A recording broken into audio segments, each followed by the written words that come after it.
Doctor فرحت ہاشمی صاحبہ کے مستند بیانات سننے کے لیے ہمارے چینل قرآنک پلس کو سبسکرائب کریں۔ یہاں قرآن و حدیث کی روشنی میں حقیقی رہنمائی اور روحانی ترقی کے خزانے ملیں گے۔ ابھی جڑیں اور دین کو گہرائی سے سمجھیں۔ نحمدہ ونصلی علی رسولہ الکریم، اما بعد فاعوذ باللہ من الشیطان الرجیم، بسم اللہ الرحمن الرحیم، کہ ان اللہ وملائکتہ یصلون علی النبی یا ایہا الذین آمنوا صلوا علیہ وسلموا تسلیما، کہ اللہ اور اس کے فرشتے نبی صلی اللہ علیہ وسلم پر درود بھیجتے ہیں۔ اے لوگو جو ایمان لائے ہو، تم بھی ان پر درود و سلام بھیجو۔ تو رسول اللہ صلی اللہ علیہ وسلم کے ذکر کا، آپ کی یاد کا بہترین طریقہ آپ پر درود بھیجنا ہے، آپ کے لیے دعائے رحمت کرنا ہے۔ وہ عظیم ہستی جس پر اللہ رب العزت کی رحمت برستی ہے، جس کا ذکر اللہ سبحانہ و تعالی فرشتوں میں کرتے ہیں، جن پر فرشتے دعائے رحمت بھیجتے ہیں، آخر ان کا ذکر اور ان پر درود و سلام میں اور آپ کیوں نہ بھیجیں گے؟ آپ صلی اللہ علیہ وسلم پر درود بھیجنا خود ہمارے اپنے لیے باعث سعادت ہے، باعث رحمت ہے۔ آپ صلی اللہ علیہ وسلم اس کے محتاج نہیں۔ مشرق ہو یا مغرب، شمال ہو یا جنوب، دنیا کے گوشے گوشے میں آپ کا ذکر خیر ہو رہا ہے، دن رات، آذانوں میں، نمازوں میں، جہاں جہاں آپ کا نام لیا جائے۔ لیکن اگر ہم درود شریف پڑھتے ہیں تو اس کا فائدہ خود ہم ہی کو پہنچتا ہے، ہمارے اپنے لیے باعث رحمت ہے۔ تمام غموں، دکھوں، تکلیفوں، مصیبتوں اور پریشانیوں سے نکلنے کا راستہ ہے، درجات کی بلندی کا ذریعہ ہے۔ رسول اللہ صلی اللہ علیہ وسلم نے فرمایا، جس نے مجھ پر ایک بار درود بھیجا، اللہ تعالیٰ اس پر 10 مرتبہ رحمت نازل فرمائے گا۔ ایک بار درود پڑھنے کا اجر و ثواب، اس کے 10 گناہ معاف فرمائے گا، یعنی صرف 10 رحمتیں نہیں، 10 گناہوں کی بخشش بھی ہوگی، اور 10 درجے بلند فرمائے گا، یعنی درجات کی بلندی بھی۔ اسی طرح درود شریف آپ صلی اللہ علیہ وسلم سے قربت کا ذریعہ بھی ہے۔ حدیث پاک میں آتا ہے، قال رسول اللہ صلی اللہ علیہ وسلم، اول الناس بی یوم القیامت اکثرهم علی صلاۃ، قیامت کے روز مجھ سے سب سے زیادہ قریب لوگ وہ لوگ ہوں گے جو دنیا میں سب سے زیادہ مجھ پر درود بھیجنے والے تھے، یعنی قیامت کے دن آپ کا قرب بھی درود شریف کی وجہ سے نصیب ہوگا۔ پھر اسی طرح اگر انسان کوئی اور دعا نہ بھی کر سکے، غم، دکھ اور تکلیف کی حالت میں صرف درود شریف بھی پڑھتا رہے تو اسے ساری دعاؤں سے کفایت کر جائے گا۔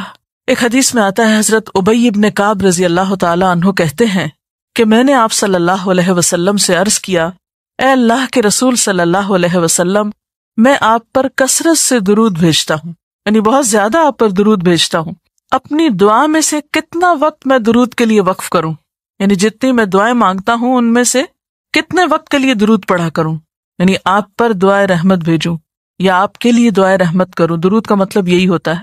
تو آپ صلی اللہ علیہ وسلم نے فرمایا، جتنا تو چاہے۔ کہتے ہیں کہ میں نے عرض کیا، کیا 1/4 وقت صحیح ہے؟ 1/4؟ آپ نے فرمایا جتنا تو چاہے، لیکن اگر اس سے زیادہ کر لے تو تیرے ہی لیے بہتر ہے۔ میں نے عرض کیا، آدھا وقت مقرر کر لوں؟ آپ نے فرمایا جتنا تو چاہے، لیکن اگر اس سے زیادہ کر دے تو یہ تیرے ہی لیے بہتر ہے۔ میں نے عرض کیا، 2/3 مقرر کر لوں؟ آپ نے فرمایا جتنا تو چاہے، لیکن اگر زیادہ کرے تو تیرے ہی لیے بہتر ہے، یعنی تجھی کو اس کا فائدہ ہوگا۔ میں نے عرض کیا، میں اپنی ساری دعا کا وقت درود کے لیے وقف کرتا ہوں، یعنی جتنی دیر میں اور دعائیں مانگتا ہوں وہ سارا وقت صرف آپ کے اوپر درود بھیجنے کے لیے وقف کر دیتا ہوں۔ اس پر آپ صلی اللہ علیہ وسلم نے فرمایا، پھر تو یہ تیرے سارے دکھوں اور غموں کے لیے کافی ہوگا اور تیرے گناہوں کی بخشش کا باعث ہوگا۔ گویا اگر کوئی شخص دعا نہ بھی مانگ سکے، مثلا بعض اوقات انسان کی ڈپریشن، غم، دکھ، تکلیف اور پریشانی کی وجہ سے ایسی حالت ہو جاتی ہے کہ انسان اپنے آپ کو بھی بھول جاتا ہے، اسے کوئی راستہ نظر نہیں آتا، اسے سمجھ ہی نہیں آتا کہ وہ مانگے بھی تو کیا مانگے۔ بعض مسائل زندگی میں ایسے ہوتے ہیں، بعض پریشانیاں اس طرح انسان پہ آ پڑتی ہیں کہ انسان ہوش و حواس کھونے لگتا ہے۔ ایسے میں اسے کہاں یاد رہے گا کہ وہ کیا مانگے اور کیا نہ مانگے۔ تو ایسی صورت میں درود شریف اس کے لیے سارے غموں، دکھوں اور تکلیفوں سے نجات کا ذریعہ بن جائے گا۔ پھر آپ دیکھیے کہ آپ صلی اللہ علیہ وسلم پر درود بھیجنے والے کے لیے اللہ تعالیٰ کی طرف سے سلامتی کا وعدہ ہے۔ حضرت عبد الرحمن بن عوف رضی اللہ تعالیٰ عنہ فرماتے ہیں کہ رسول اللہ صلی اللہ علیہ وسلم ایک روز گھر سے نکلے اور کھجوروں کے ایک باغ میں داخل ہوئے۔ صحابہ کرام ساتھ تھے اور وہاں آپ نے بہت طویل سجدہ کیا، دیر تک سجدے میں پڑے رہے، حتیٰ کہ مجھے اندیشہ ہوا کہ کہیں اللہ تعالیٰ نے آپ کی روح تو نہیں قبض کر لی، یعنی اتنی دیر ہو گئی ہے سجدے میں، اتنا لمبا سجدہ ہے اور آپ اٹھ ہی نہیں رہے، خیریت تو ہے؟ یعنی ان کو فکر لاحق ہوئی۔ تو حضرت عبد الرحمن بن عوف کہتے ہیں کہ میں رسول اللہ صلی اللہ علیہ وسلم کی طرف دیکھ ہی رہا تھا کہ آپ نے سر اٹھایا، یعنی جب میری فکر سے یہ حالت تھی تو آپ نے سر اٹھا دیا اور فرمایا کیا بات ہے، کیوں پریشان ہوں؟ میں نے اپنی فکر کا ذکر کیا، بات بتائی، تو آپ نے فرمایا کہ جبریل علیہ السلام نے مجھ سے کہا ہے کہ اے محمد صلی اللہ علیہ وسلم، کیا میں آپ کو ایک بشارت دوں، ایک خوشخبری نہ دوں؟ اللہ کریم فرماتا ہے جو شخص آپ پر درود بھیجے گا میں بھی اس پر رحمت نازل کروں گا، اور جو آپ پر سلام بھیجے گا میں بھی اس پر سلام بھیجوں گا۔ گویا جو شخص رسول اللہ صلی اللہ علیہ وسلم پر سلام بھیجتا ہے، جواب میں اس کے لیے اللہ کا سلام آتا ہے۔ اس سے بڑھ کر انسان کے لیے سعادت اور خوش قسمتی کی اور کیا بات ہو سکتی ہے۔ پھر یہ کہ درود شریف نہ صرف یہ کہ دنیا میں انسان کے لیے فائدے کا باعث ہے، بلکہ آخرت میں انسان کے لیے شفاعت کا ذریعہ بھی ہے۔ درود شریف پڑھنے والوں کو نبی صلی اللہ علیہ وسلم کی شفاعت نصیب ہوگی۔ آپ نے فرمایا جس نے 10 مرتبہ صبح و شام مجھ پر درود بھیجا اسے قیامت کے دن میری شفاعت حاصل ہوگی۔ اب یہ کہ اگر زیادہ وقت نہ بھی ملے تو 10 دفعہ درود شریف پڑھنا آخر کیا مشکل ہے، کتنی دیر لگ جائے گی، لیکن اس کا اجر و ثواب اور اس کا فائدہ کس قدر ہے۔ پھر اسی طرح درود شریف دعاؤں کی قبولیت کا ذریعہ بھی بنتا ہے، یعنی اگر دعا کرنے سے پہلے درود شریف پڑھا جائے اللہ تعالیٰ کی حمد و ثنا کے بعد تو اس سے دعا کی قبولیت میں اضافہ ہوتا ہے۔ نبی صلی اللہ علیہ وسلم کے ساتھ حضرت عبداللہ بن مسعود اور حضرت ابوبکر اور حضرت عمر تشریف فرما تھے، تو حضرت عبداللہ بن مسعود کہتے ہیں کہ میں نماز پڑھ رہا تھا، میں بیٹھا تو پہلے اللہ تعالیٰ کی حمد و ثنا کی، پھر آپ پر درود بھیجا، پھر اپنے لیے دعا کی، تو آپ نے فرمایا اللہ سے مانگو ضرور دیے جاؤ گے، یعنی جس طریقے سے تم نے دعا کی ہے کہ پہلے اللہ تعالیٰ کی حمد و ثنا کی ہے، پھر درود شریف پڑھا ہے، تو اب جو بھی تم دعا مانگو گے وہ دعا قبول ہوگی۔ پھر اسی طرح ہم دیکھتے ہیں کہ درود شریف نیکیوں کا دروازہ کھولتا ہے، نیکیوں میں اضافے کا ذریعہ بنتا ہے۔ آپ نے فرمایا جس نے مجھ پر ایک دفعہ درود بھیجا اللہ تعالیٰ اس کے نامہ اعمال میں 10 نیکیاں لکھے گا۔ پھر اسی طرح فرشتوں کی دعائیں آتی ہیں اس شخص کے لیے جو درود شریف پڑھتا ہے۔ رسول اللہ صلی اللہ علیہ وسلم نے فرمایا جب تک کوئی مسلمان مجھ پر درود بھیجتا رہتا ہے اس وقت تک فرشتے اس کے لیے دعائیں رحمت کرتے رہتے ہیں، یعنی آپ درود شریف پڑھیں تو فرشتے آپ کے لیے دعا کرنے میں لگ جاتے ہیں۔ اب جو چاہے کم پڑھے اور جو چاہے زیادہ پڑھے، یعنی کتنی دعائیں چاہیے اس کو۔ دیکھیں ہم عام طور پر کتنا کہتے ہیں دوسروں سے کہ پلیز ہمارے لیے دعا کیجیے، ہمیں دعا میں یاد رکھیے، دوسروں کی ایک طرح سے منت سماجت کر رہے ہوتے ہیں، لیکن کتنا آسان طریقہ ہے فرشتوں کی دعائیں لینے کا کہ انسان درود شریف پڑھنا شروع کر دے۔ اور وہ شخص جو درود نہ پڑھے وہ صرف اپنے آپ ہی کو نقصان دیتا ہے، اس لیے کہ درود شریف نہ پڑھنا انسان کے بخیل ہونے کی علامت ہے۔ آپ صلی اللہ علیہ وسلم نے فرمایا جس کے سامنے میرا نام لیا جائے اور پھر وہ مجھ پر درود نہ پڑھے تو وہ بخیل ہے۔ اس سے یہ بات بھی پتہ چلتی ہے کہ اگر ہم خود درود شریف نہیں بھی پڑھ رہے لیکن اگر کوئی اور آپ کا ذکر خیر کر رہا ہے یا کوئی اور درود شریف پڑھ رہا ہے اور اگر وہ بلند آواز میں پڑھ رہا ہے تو ہمیں بھی آپ کا نام سنتے ہی دل میں درود شریف پڑھنا ہوگا۔ یہ بھی آپ کے ادب میں سے ایک ہے۔ اور قیامت کے دن اس شخص کے لیے جو درود نہ پڑھے، درود کا نہ پڑھنا حسرتوں کا باعث ہوگا۔ حضرت ابو ہریرہ رضی اللہ تعالی عنہ کہتے ہیں کہ رسول اللہ صلی اللہ علیہ وسلم نے فرمایا جس مجلس میں لوگ اللہ کا ذکر نہ کریں، یعنی اکٹھے ہوئے ہیں دنیا بھر کی باتیں کی لیکن اللہ سبحانہ وتعالیٰ کی کوئی بات نہیں کی، اور نبی صلی اللہ علیہ وسلم پر درود نہ بھیجیں، یعنی نہ تو اللہ کا ذکر کیا اور نہ ہی آپ پر درود بھیجا، وہ مجلس قیامت کے دن انسان کے لیے حسرت کا باعث ہوگی، انسان اس پر پچھتائے گا، خواہ وہ اپنے نیک اعمال کے بدلے میں جنت میں چلا ہی جائے۔ یعنی ایک شخص جنت میں بھی پہنچ گیا لیکن اس کو ایسی مجلسوں پر حسرت ضرور ہوگی جس میں اس نے اللہ کا ذکر اور رسول اللہ صلی اللہ علیہ وسلم پر درود نہ بھیجا ہوگا۔ اور اگر دیکھا جائے تو انسان کے اعمال میں ایسی کوتاہی اور غفلت بسا اوقات جنت سے محرومی کا سبب بھی بن جاتی ہے۔ آپ صلی اللہ علیہ وسلم نے فرمایا جو مجھ پر درود پڑھنا بھول گیا اس نے جنت کا رستہ کھو دیا۔ یعنی جس نے اتنی غفلت برتی کہ کبھی آپ کا ذکر ہی نہیں کیا اور کبھی آپ کے لیے دعائی نہیں کی اور کبھی آپ کے لیے درود ہی نہیں پڑھا، تو اس نے اپنے لیے کیا کمایا؟ تو ہمارے لیے دن میں بے شمار مواقع ایسے ہوتے ہیں کہ جس میں ہم درود شریف پڑھ سکتے ہیں۔ سب سے پہلا موقع تو خود نماز کا موقع ہے، اس وقت تک نماز مکمل نہیں ہوتی جب تک ہم اس میں درود شریف نہیں پڑھتے۔ پھر اسی طرح عام نمازوں کے علاوہ نماز جنازہ میں بھی درود شریف پڑھا جاتا ہے۔ پھر اذان کے بعد درود شریف پڑھا جاتا ہے۔ آپ صلی اللہ علیہ وسلم نے فرمایا جب مؤذن کی آواز سنو یعنی اذان سنو تو وہی کہو جو مؤذن کہتا ہے، یعنی اذان کا جواب دو، پھر مجھ پر درود پڑھو۔ یعنی اذان کا جواب دینے کے بعد جب اذان ختم ہو جائے تو کیا کرنا چاہیے؟ نبی صلی اللہ علیہ وسلم پر درود بھیجنا چاہیے، کیونکہ مجھ پر درود پڑھنے والے پر اللہ تعالیٰ 10 رحمتیں نازل فرماتا ہے۔ اس کے بعد میرے لیے اللہ سے وسیلہ مانگو جو جنت میں ایک مقام ہے جو جنتیوں میں سے صرف کسی ایک ہی کو ملے گا، اور مجھے امید ہے کہ وہ جنتی میں ہی ہوں گا، یعنی آپ صلی اللہ علیہ وسلم ہی کے لیے وہ مقام ہے۔ اور آپ نے یہ بھی فرمایا کہ من سألی اللہ الوسیلہ، جس نے اللہ سے میرے لیے وسیلہ کی دعا کی، یعنی درود شریف کے علاوہ آت محمد الوسیلۃ دعا ہم پڑھتے ہیں، یہ دعا بھی پڑھی جانی چاہیے۔ تو جس نے یہ دعا پڑھی اس کے لیے میری شفاعت واجب ہو جائے گی، یعنی قیامت کے دن پھر میں اس کے لیے شفاعت کروں گا۔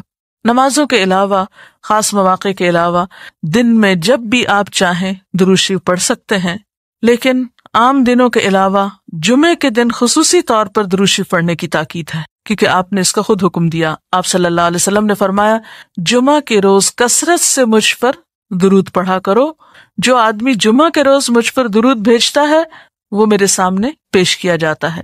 اسی طرح دعا سے پہلے، دعا کے بعد، پھر جہاں کہیں آپ کا نام لیا جا رہا ہو یا لکھا جا رہا ہو یا کسی بھی طرح آپ کا ذکر آئے وہاں آپ کے لیے درود پڑھنا۔ اسی طرح مسجد میں داخل ہوتے وقت درود شریف پڑھنا، مسجد سے نکلتے وقت درود شریف پڑھنا، پھر نماز سے فارغ ہونے کے بعد درود شریف پڑھنا، یعنی ایک تو نماز کے اندر ہے لیکن نماز سے فراغت کے بعد، پھر اسی طرح ہر مجلس میں آپ پر درود پڑھنا ضروری ہے، پھر اسی طرح صبح و شام کے اوقات میں، یعنی یہ تمام مواقع ایسے مواقع ہیں جس میں آپ درود شریف پڑھ سکتے ہیں۔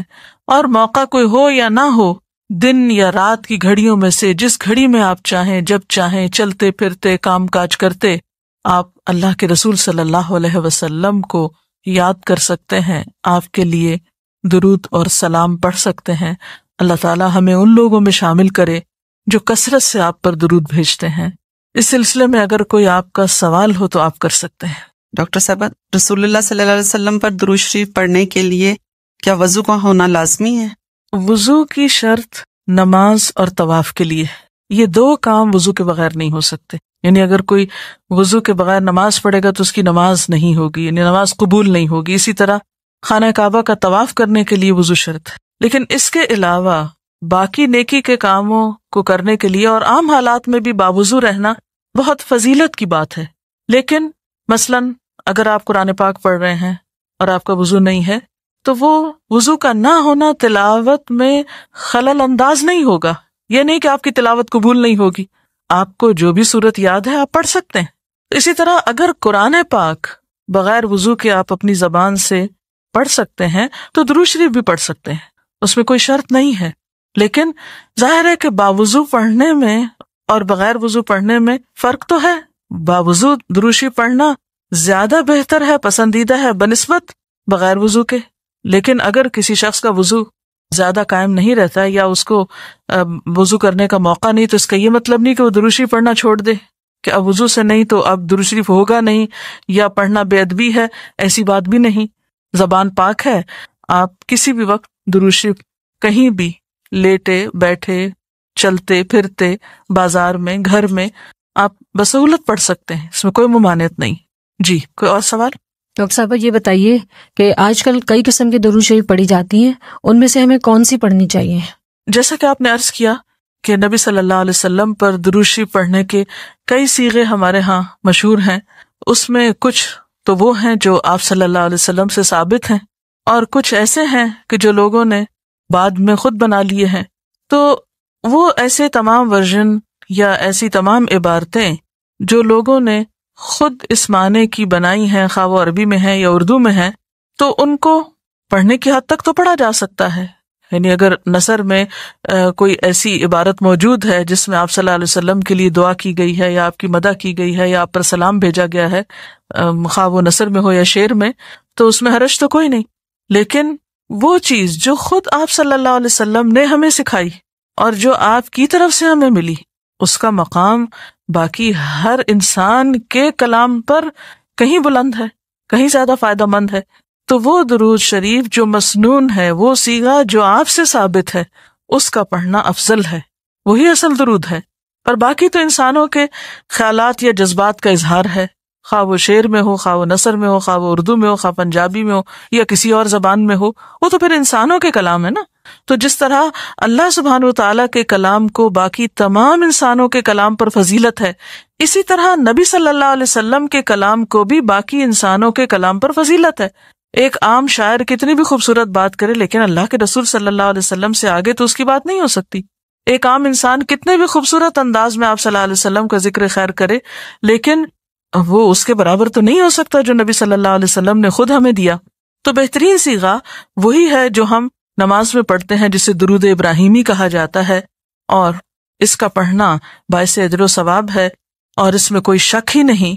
اسی طرح یہ چونکہ تھوڑا طویل ہے تو اس کو مختصر انداز میں بھی آپ پڑھ سکتے ہیں، مثلا صرف اگر آپ صلی اللہ علیہ وسلم کہہ رہے ہیں تو یہ بھی درست ہے، یہ بھی درود شریف مکمل ہے ایک طرح سے اگرچہ مختصر ہے۔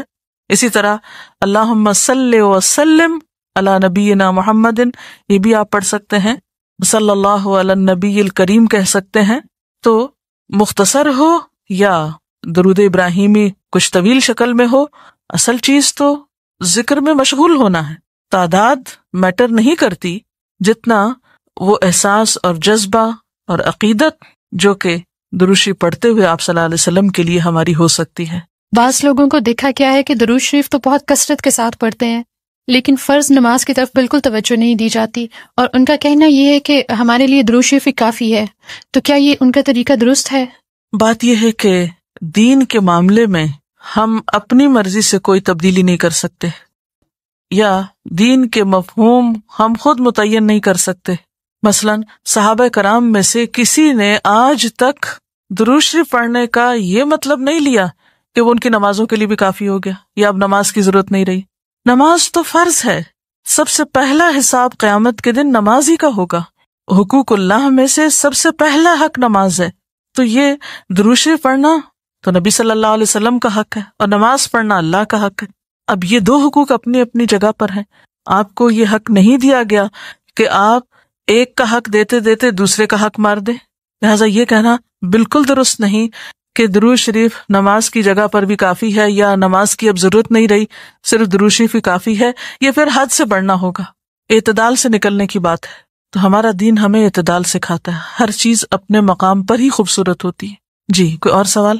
مومن جو ہے وہ جنت میں جا کر کیوں حسرت کرے گا؟ حالانکہ مومن کا تو مقصد یہی ہوتا ہے کہ وہ جنت میں چلا جائے، پھر بھی مطلب وہ کیوں اس پر حسرت کرے گا؟ اب دیکھیے دنیا میں بھی بہت دفعہ ایسا ہوتا ہے کہ مثلاً ایک کھلاڑی ہے، بہت اچھی اس کی پرفارمنس ہے، ٹیم کامیاب بھی ہو جاتی ہے، لیکن اس کے باوجود اگر کہیں کوئی کمی رہ جائے تو اس پر حسرت بھی ہوتی ہے کامیابی کے باوجود۔ مثلاً ایک طالب علم بہت اچھی پوزیشن امتحان میں حاصل کرتا ہے اور اس کے ساتھ بعض اوقات اس کو افسوس بھی ہوتا ہے کہ اگر میں تھوڑی سی محنت اور کرتا تو میں فلاں مقام پہ پہنچ جاتا۔ اسی طرح اگرچہ جنت میں جا کر انسان بہت خوش اور مطمئن ہوگا، لیکن اس کے ساتھ ساتھ اس کو اپنی کوتاہیوں یا اپنے کچھ فرائض کے بارے میں برتی غفلت پر افسوس بھی ہوگا اور حسرت بھی ہوگی، اور اس وقت انسان چاہے گا کہ کاش میں اس وقت کو اس طرح استعمال نہ کرتا، اس سے بہتر کاموں میں کرتا، اور ان میں سے ایک درود شریف میں کوتاہی ہے۔ جیسا کہ ہم دیکھتے ہیں کہ کچھ لوگ نبی صلی اللہ علیہ وسلم کہنے کے بجائے صرف نبی صلی اللہ علیہ وسلم کہتے ہیں، تو کیا ایسا کہہ سکتے ہیں؟ عام طور پر لوگ صلی اللہ علیہ وسلم کو مخفف کر دیتے ہیں، یعنی اس کی صرف ایبریویشن استعمال کرتے ہیں. میرے خیال میں ایسا کہنا درست نہیں. جہاں سلم کہا جا رہا ہے وہاں صلی اللہ علیہ وسلم کہنے میں کتنی دیر لگتی ہے؟ میرا خیال ہے کہ سب سے آسان کام زبان استعمال کرنا ہے. دنیا کی باتوں میں ہم کبھی نہیں تھکتے. لمبی لمبی گفتگویں، ایک بات کو بار بار کرنا ہماری عام عادت میں شامل ہوتا ہے. لیکن جہاں ایسے کلام کی بات آتی ہے کہ جس کے ایک دفعہ ادا کرنے سے 10 رحمتیں ہم پر آتی، وہاں ہم بخل کر جاتے ہیں. تو سلم کہنے کی بجائے صلی اللہ علیہ وسلم ہی کہنا چاہیے، یا پھر علیہ السلام کہہ دینا چاہیے اگر بہت ہی مختصر کرنا ہے، یعنی نبی علیہ السلام جیسے بعض لوگ کہتے ہیں. لیکن بہتر تو یہی ہے کہ صلاۃ اور سلام دونوں ہی ہوں. وآخر دعوانا ان الحمد للہ رب العالمین. سبحانک اللہم وبحمدک، نشہد ان لا الہ الا انت، نستغفرک ونتوب الیک. ڈاکٹر فرحت ہاشمی صاحبہ کے مستند بیانات سننے کے لیے ہمارے چینل قرآنک پلس کو سبسکرائب کریں. یہاں قرآن و حدیث کی روشنی میں حقیقی رہنمائی اور روحانی ترقی کے خزانے ملیں گے. ابھی جڑیں اور دین کو گہرائی سے سمجھیں.